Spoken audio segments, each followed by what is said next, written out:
Good morning students. तो देखिए आपका चैप्टर नंबर चल रहा था सेकंड, और चैप्टर नंबर सेकंड में आपको देखिए चार्ज डिस्ट्रीब्यूशन के बारे में बता दिया था। इसके बारे में आपको इलेक्ट्रिक फ्लक्स के बारे में बता दिया था और फ्लक्स से रिलेटेड न्यूमेरिकल्स बता दिए थे।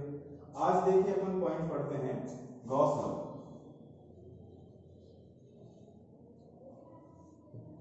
देखिए गॉस लॉ होता क्या है और कहाँ काम आता है और क्यों इसको काम में लेते हैं। आपने इससे पहले एक कूलम्ब्स लॉ पढ़ा था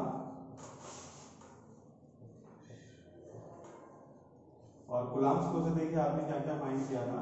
आपने फोर्स निकाल लिया था, फोर्स के बाद में इलेक्ट्रिक फील्ड निकाल लिया था, इलेक्ट्रिक फील्ड इंटेंसिटी निकाल ली थी और इंटेंसिटी डिफरेंट पोजीशंस के लिए थी, डाइपोल के लिए था, सिंगल चार्ज के लिए था। तो ये सारी चीजें निकल जाती हैं कूलम्ब्स लॉ से। कुछ चीजें ऐसी होती हैं जो कूलम्ब्स लॉ से आप फाइंड नहीं कर सकते, उनके लिए आप गॉस लॉ काम में लेते हैं। अब देखिए गॉस लॉ होता क्या है, बहुत ही सिंपल सा एक रूल है ये।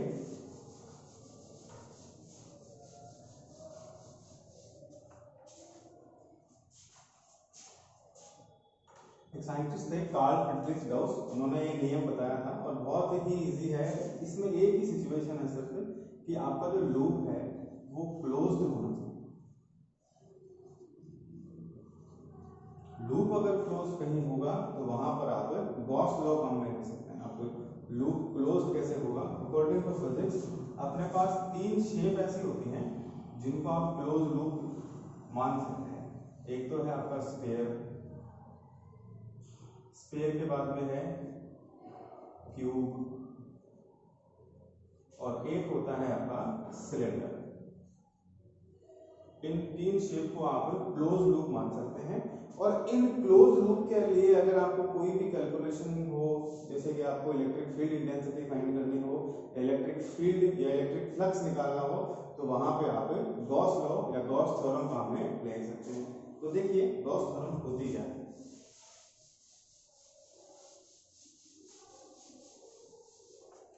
गॉस थ्योरम के लिए आपका न्यूमेरिकली फॉर्मूला होता है phi equals to summation q upon epsilon naught.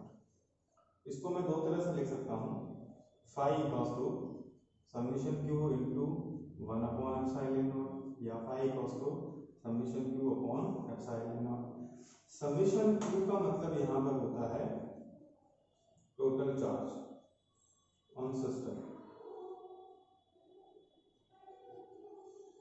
और एप्सिलॉन नॉट आपको पिछले चैप्टर में बताया हुआ है, ये है परमिटिविटी ऑफ फ्री स्पेस। तो इन दोनों चीजों से आपको ये जो इलेक्ट्रिक फ्लक्स है वो निकालना होता है। तो देखिए गॉस लॉ के लिए स्टेटमेंट क्या होगा कि किसी क्लोज लूप के लिए या क्लोज पाथ के लिए इलेक्ट्रिक फ्लक्स की जो वैल्यू होती है वो समेशन q मतलब टोटल चार्ज ऑन सिस्टम और 1 upon permittivity of free space के मल्टीपल के इक्वल होती है। या फिर आप बोल सकते हैं कि total electric flux closed path के लिए समेशन q मतलब total charge on system and permittivity of free space के रेशियो के इक्वल होता है। तो देखिए अकॉर्डिंग टू गॉस लॉ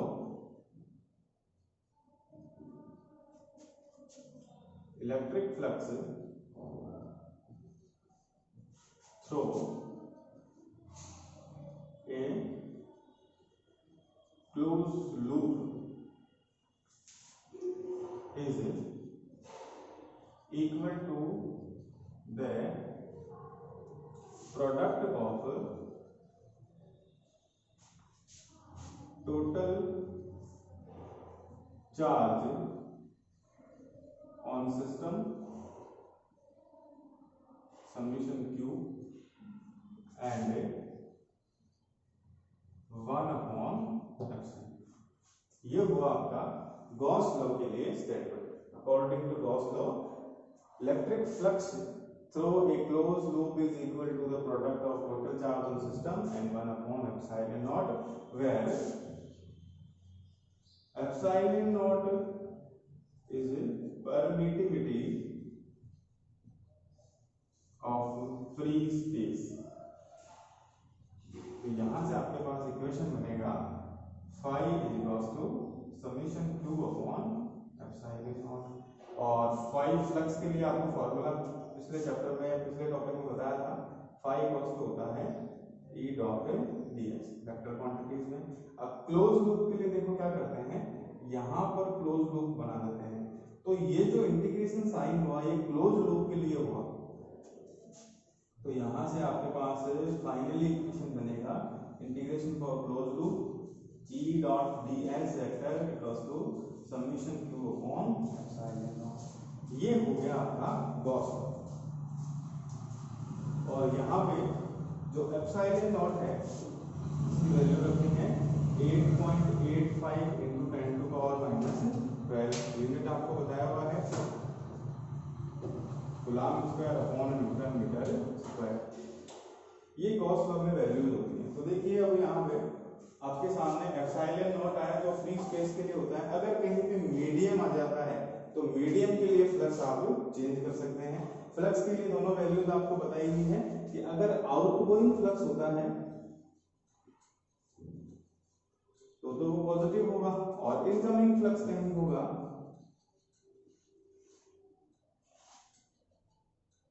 तो ये हमेशा नेगेटिव हो जाएगा। तो पॉजिटिव नेगेटिव से आपको ये पता चलेगा कि फ्लक्स इनकमिंग है या आउटगोइंग है। ये आपकी गॉस थ्योरम है या गॉस लॉ। और हमेशा आपको इसको क्लोज पाथ पर ही अप्लाई करना होता है। अगर मान लीजिए कि कोई सिचुएशन आपको ऐसी गिवन है जिसमें क्लोज पाथ नहीं आ रहा है तो आपको वहां पर इमेजिन करना पड़ेगा, मानना पड़ेगा कि क्लोज पाथ है। जैसे कि मान लो कि कोई वायर आपको दे दे और वायर के लिए बोलते हैं कि इस पे करंट अप्लाई हो रहा है और करंट के लिए आपको यहाँ गॉस थ्योरम अप्लाई करनी है। तो आप इस तरह से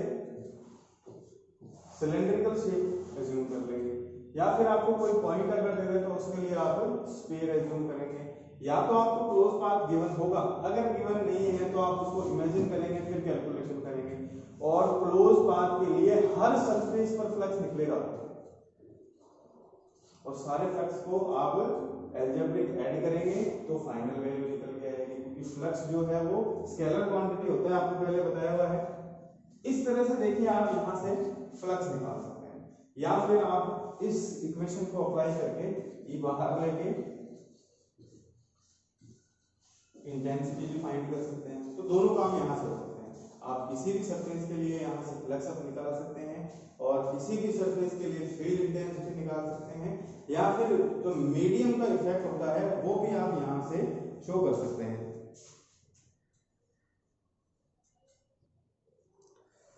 अब देखिए, अगर मान लीजिए आपको कहीं पे कोई क्लोज पाथ गिवन है और आपको ये पूछ लिया जाए कहीं पे टोटल फ्लक्स की वैल्यू क्या होगी। देखिए रिजल्टेंट फ्लक्स और टोटल फ्लक्स में आपको वैल्यू निकालनी हो तो क्या करेंगे, आप दोनों तरह के फ्लक्स निकाल सकते हैं। आउटगोइंग फ्लक्स भी फाइंड करेंगे, इनकमिंग फ्लक्स भी फाइंड करेंगे। तो आपको ये ध्यान रखना है कि कोई अगर क्लोज सरफेस है तो जितनी फील्ड लाइंस उसमें आएंगी उतनी ही फील्ड लाइंस उससे बाहर निकल जाएंगी। तो आउटगोइंग फ्लक्स और इनकमिंग फ्लक्स हमेशा इक्वल होगा, तो टोटल फ्लक्स की जो वैल्यू है वो हमेशा आएगी 0। तो कभी भी आपको कोई very short answer type question पूछा जाए कि टोटल फ्लक्स की वैल्यू कितनी हो सकती है तो वो हमेशा होती है 0। और उसका रीजन ये होता है कि इनकमिंग फ्लक्स और आउटगोइंग फ्लक्स दोनों एकदम इक्वल होते हैं, और एक पॉजिटिव है और एक नेगेटिव है, तो वैल्यू यहाँ पर बचती है 0। अब देखिए इसका यूज कैसे करेंगे, गॉस थ्योरम का यूज कैसे करना है आपको। तो इसमें एक पॉइंट दिया है कि आपको प्रूव करना है गॉस लॉ से कूलम्ब लॉ। बहुत ही सिंपल सा पॉइंट है।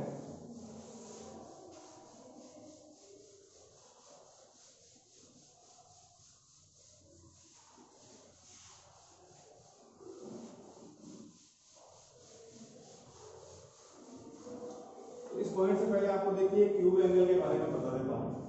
एंगल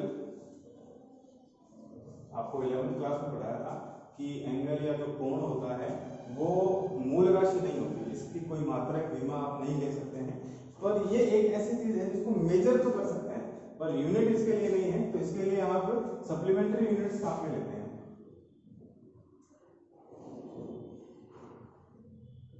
और सप्लीमेंट्री यूनिट दो तरह की थी और उनमें था एक क्यूब एंगल,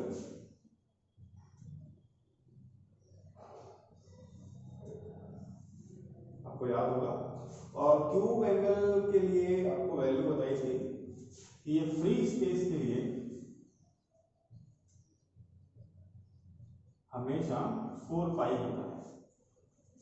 अब फ्री स्पेस में आप एंगल मेजर कैसे करेंगे, आपके पास रेफरेंस पॉइंट कैसे होगा, ये तो सारी इमेजिनरी बातें हैं, पर आपको एक चीज ध्यान रखनी है कि क्यूब एंगल फ्री स्पेस के लिए हमेशा होता है 4 पाई।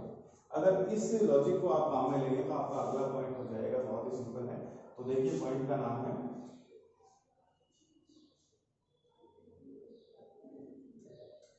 Derivation of Coulomb's law from Gauss law. तो आपको गॉस लॉ से Coulomb's लॉ प्रूव करना है, डिराइव करना है। किस तरह से करेंगे, आपको मैंने अभी भी बताया था गॉस लॉ में कि ये जो गॉस लॉ है ये क्लोज सरफेस पर ही अप्लाई होता है, ओपन सरफेस पर अप्लाई ये नहीं होता है। तो देखिए मैंने कोई क्लोज सरफेस अज्यूम कर लिया है और क्लोज सरफेस अज्यूम करने के बाद ये देखेंगे कि यहाँ पर चार्ज है, ये डिस्टेंस आपकी है r। तो यहाँ से यहाँ तक जो का जो एरिया है इस पर आपको ये गॉस लॉ अप्लाई करना है। तो देखिए गॉस लॉ बिल्कुल सिंपल होता है। गॉस लॉ ये कहता है phi equals to summation q upon epsilon naught. अब इंटेंसिटी से इसको निकाल लेंगे। फाई की वैल्यू आपके पास होती है फ्लक्स की, electric flux phi equals to E vector dot V ऐसे, और डॉट प्रोडक्ट अगर सॉल्व करें तो ये आएगा E ds और अब E यहाँ पे है इलेक्ट्रिक फील्ड इंटेंसिटी,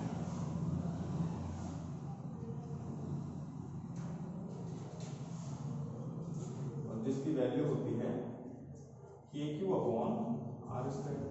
और यहाँ के जो फोर्स कांस्टेंट है उसकी वैल्यू होती है 1/4 पाई एप्सिलॉन नॉट। तो E इज इक्वल टू आएगा 1/4 pi epsilon naught Q upon R square. और ये वैल्यू अगर आप फ्लक्स वाले इक्वेशन में पुट करें तो आपके पास निकल के आएगा phi is equal to integration for closed loop 1/4 pi epsilon naught Q upon R square into D S cos theta. अब इसको अगर आप थोड़ा सा सेपरेट करें तो ये आ जाएगा 1/4 पाई एप्सिलॉन नॉट Q लिखूं यहाँ पे, और इसको एक साथ लिखूं D S cos theta upon R square. देखिए Q कांस्टेंट है, 4 पाई एप्सिलॉन नॉट भी कांस्टेंट है, तो फाई इज इक्वल टू आएगा Q upon 4 pi epsilon not integration for closed loop ds cos theta upon R square है ds cos theta upon R square is a cube angle and the value of cube angle for free space is 4 पाई। आपको बताया था कि value जो है वो होती है यहाँ पे 4 पाई। तो इस पूरे की जो वैल्यू है वो आपके पास आ गई है 4 पाई। तो वैल्यू अगर आप यहाँ पुट करें तो फाई इक्वल टू निकलेगा Q upon 4 pi epsilon not into 4 पाई। 4 पाई से 4 पाई कैंसिल आउट हो जाएगा और फाई इक्वल टू बचेगा Q अपॉन एप्सिलॉन नॉट। और ये इक्वेशन ही गॉस लॉ है, देख लीजिए। तो इस तरह से आपने कूलॉम्स लॉ से गॉस लॉ को प्रूव कर दिया।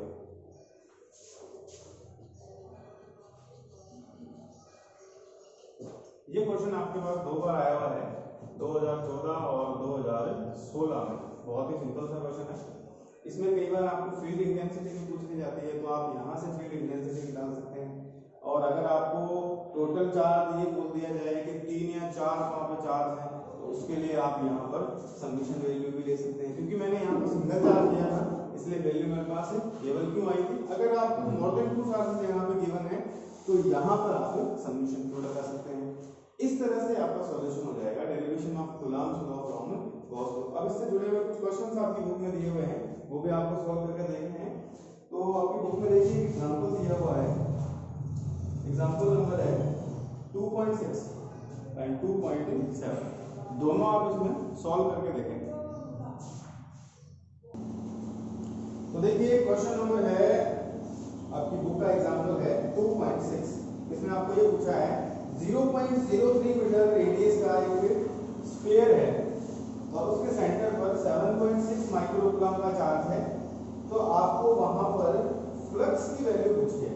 तो देखिए क्या होगा, और एक कंडीशन और पूछी है कि अगर आप सरफेस की जो रेडियस है उसको 2 टाइम करें तो फ्लक्स में क्या चेंज होगा। तो आपको देखो क्या क्या दिया है।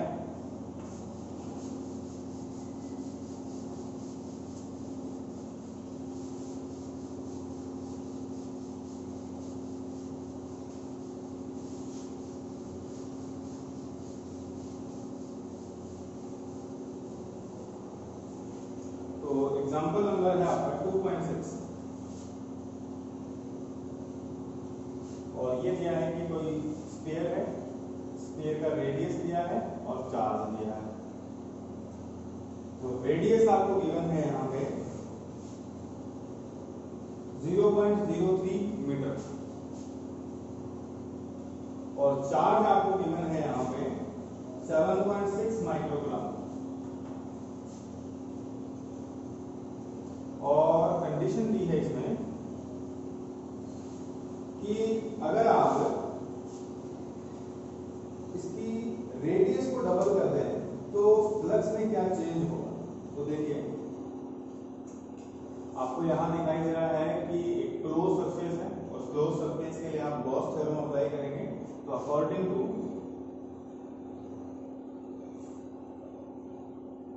Gauss law phi equals to होता है summation q upon epsilon not.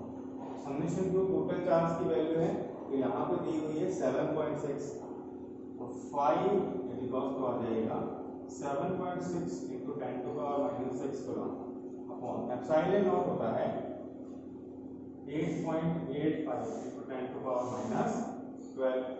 तो ये वैल्यू आएगी। अब कंडीशन अगर आप देखें, आपको यहाँ ये पूछ लिया कि रेडियस को डबल करना है। तो देखिए फॉर्मूले में कहीं भी रेडियस का कोई मतलब नहीं है, रेडियस कितना ही करो रेडियस से कोई लेना देना नहीं है, आपको सिर्फ चार्ज यहाँ पे काम आ रहा है। तो अगर आप रेडियस को डबल भी करेंगे तो भी फ्लक्स पे कोई इफेक्ट नहीं पड़ेगा, कम करेंगे तो भी फ्लक्स पे कोई इफेक्ट नहीं होगा। तो इसमें लिख देंगे if radius is changed then not any effect on flux, flux पर कोई इफेक्ट नहीं होगा। बिल्कुल सिंपल सा क्वेश्चन था। अगला देखिए आपको एग्जांपल दिया हुआ है, एग्जांपल नंबर है 2.7। इसमें एक डायग्राम दिया है और ये पूछा है कि कोई पॉइंट चार्ज है Q जो हाफ स्फीयर के सेंटर पर है। तो स्फीयर से जो फ्लक्स निकल रहा है उसकी वैल्यू आपको पूछी है। तो देखिए चार्ज की वैल्यू Q दे रखी है यहाँ पे। एग्जांपल नंबर है 2.7 और इस तरह का क्वेश्चन है। हाफ स्फीयर है, यहाँ पर चार्ज रख रखा है। आपको ये पूछा है कि सरफेस से कितना फ्लक्स निकल रहा है। तो अगर ये पूरा स्फीयर होता तो यहां से निकलता phi equals to q upon epsilon naught. अब यहां पर ये हाफ स्फीयर है तो फ्लक्स की वैल्यू आएगी फाई अपॉन 2 या phi dash equals to q upon 2 epsilon naught. ये देखो, और अगर इसके आप 4 टुकड़े कर देते हो 4 से डिवाइड कर देते। तो ये क्वेश्चन था। अब देखिए आगे क्वेश्चन और दिया हुआ है इसी टॉपिक से रिलेटेड है। क्वेश्चन नंबर है एग्जांपल 2.8, ये आपको अपने आप करके देखना है, थोड़ा सा कॉम्प्लिकेटेड है पर आपको इसमें डायमेंशनल फॉर्मूले लगाने हैं। अगर हो जाए तो ठीक है, नहीं तो आप मैसेज करके बताएं, अगले वीडियो लेक्चर में आपको बता देंगे इसके बारे में। ठीक है, थैंक यू।